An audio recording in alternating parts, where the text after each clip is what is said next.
Howdy, folks, and welcome once again to Omnium Gatherum TV. I'm your host, Vince Moore, and this is supposed to be Saturday night's All Right for Reviewing for April 25th, 2015. It is actually Sunday, late Sunday morning, early Sunday afternoon, the 26th of 2015, due to obligations. As you can see, I've got a late start on recording this, and this will actually reflect a lot of change of plans at the last minute. For those of you who have watched the show and caught this past Wednesday, the 22nd's Omnibus, I happen to make a very brief mention of a webcomic called Fried Chicken Sushi by Khalid Birdsong.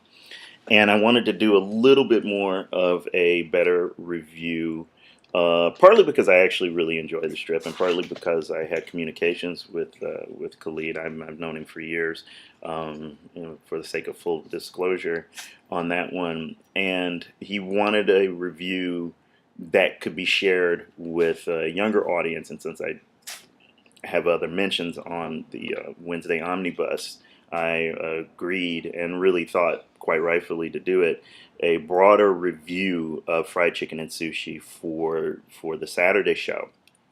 And so that is what this is intended to be. And also I had other plans, and those shifted a bit, and I wanted to talk a bit about the Wonder Woman run done by Meredith and David Finch, and it's going to turn into an actually longer review because I wanted to actually give the books a more thorough scan than I was about to do as I planned to get this video started. So, but let's get back to Fried Chicken Sushi.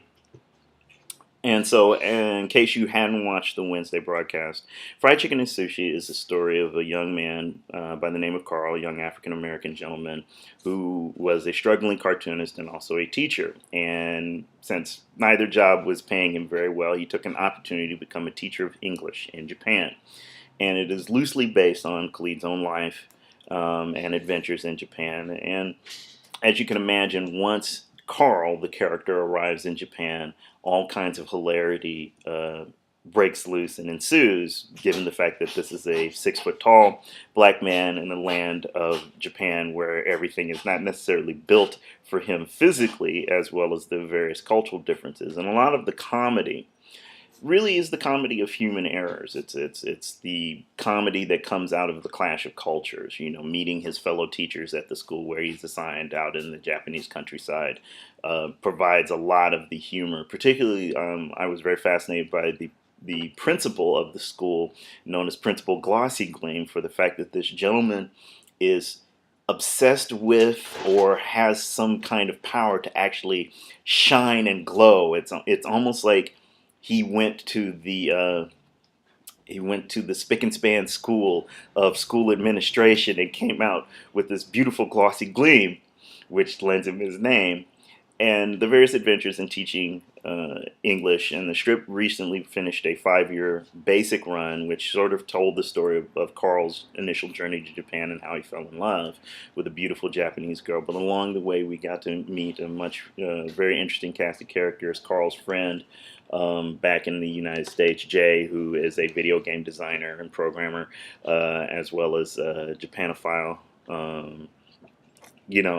encouraging Carl in his various adventures. The staring lady, with whom Carl would often enter into staring contests in the town. Carl's co-teacher, who helped him out along the way, and it was very fun, bittersweet, classic newspaper style strip with some color bits, the occasional moment done in color of showing Carl's daydreams as the Black Samurai in Japan. Were actually some of the better strips, I thought, in terms of just really pushing the narrative and pushing the visual power of the strip in different directions, and the occasional bursts of color were actually very good. And so I would highly recommend going to the website. I'll have a link down below, and seeing and reading Fried Chicken Sushi, and reading its spin-off title, Little Fried Chicken Sushi, which takes some of the same characters and makes them children in Japan. And is a much more general, all-ages fun strip with young Carl going to Japanese school and dealing with his father and his family having to live there. And And so I think there's a lot of fun and fascination. It's the kind of comic strip that if newspaper strips were alive and well and fully healthy the way that they were even 20 years ago, Fried Chicken and Sushi and Little Fried Chicken and Sushi would be the kind of strips that could easily sit side by side with something like a Calvin and Hobbes and offer readers an insight into a world that they wouldn't otherwise get a chance to see, and really expand their parameters and horizons.